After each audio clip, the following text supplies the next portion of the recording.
Hello friends, आज का जो वीडियो है ये छोटा होगा बहुत इम्पोर्टेंट है, क्योंकि यह हमारे नोट्स से लाया हुआ एक पन्ना है जो कि बहुत ही इम्पोर्टेंट है और एग्जाम्स में यहाँ से क्वेश्चन हर बार पूछे जाते हैं। तो चलिए आज हम देखते हैं भारत में आधुनिक शिक्षा का विकास किस प्रकार से हुआ। पहले तो ये देखते हैं कि आधुनिक एवं पाश्चात्य शिक्षा की शुरुआत वारेन हेस्टिंग द्वारा की गई थी और बंगाल के गवर्नर जनरल थे। वारेन हेस्टिंग कौन थे? बंगाल के गवर्नर जनरल थे। इन्होंने 1781 में अरबी और फारसी के अध्ययन के लिए कलकत्ता में मदरसा खोला था। वारेन हेस्टिंग ने अरबी और फारसी भाषा के अध्ययन के लिए कलकत्ता में मदरसा खोला था। दूसरा देखते हैं कि ब्रिटिश रेजिडेंट डंकन द्वारा 1791 ईस्वी में बनारस में एक संस्कृत विश्वविद्यालय की स्थापना की गई थी।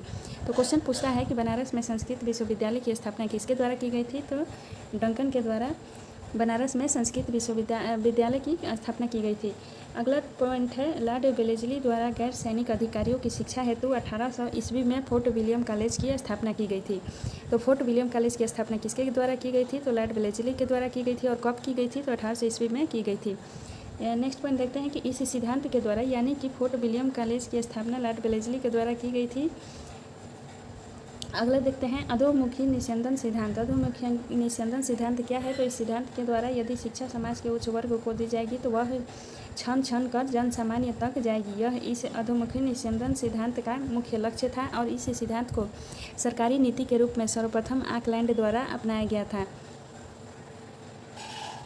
नेक्स्ट टॉपिक देखते हैं, भारतीय शिक्षा का मैग्ना कार्टा किसे कहा जाता है? तो भारतीय शिक्षा का मैग्ना कार्टा पाश्चात्य शिक्षा के साथ देसी भाषा पर बल दिया गया था। 1854 में वुड डिस्पैच को भारतीय शिक्षा का मैग्ना कार्टा कहा जाता है, यानी कि वुड डिस्पैच को भारतीय शिक्षा का मैग्ना कार्टा कहा गया है। इसके तहत जिलों में एंग्लो वर्नाक्यूलर हाई स्कूल व ग्राम स्तर पर माध्यमिक पाठशालाएं खोली गई थी। हंटर शिक्षा आयोग की स्थापना 1882 में हुई थी। हंटर शिक्षा आयोग के द्वारा प्राथमिक एवं माध्यमिक शिक्षा की समीक्षा पर रिपोर्ट प्रकाशित की गई और हंटर शिक्षा आयोग द्वारा व्यावसायिक शिक्षा पर जोर तथा प्राथमिक स्तर पर स्थानीय भाषा में शिक्षा की व्यवस्था की गई थी। अगला देखते हैं, कर्जन द्वारा सर टॉमस रैले की अध्यक्षता में 1902 ईस्वी में एक विश्वविद्यालय आयोग की स्थापना की गई थी।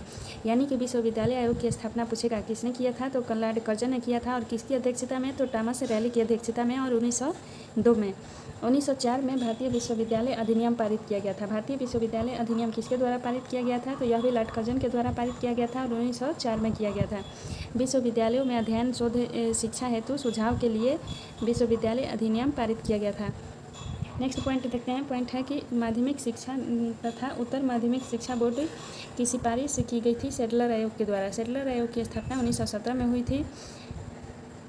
हटोग समिति जो है यह 1929 में बनी थी। प्राथमिक व औद्योगिक शिक्षा पर जोर देने के लिए हटोग समिति की स्थापना की गई थी।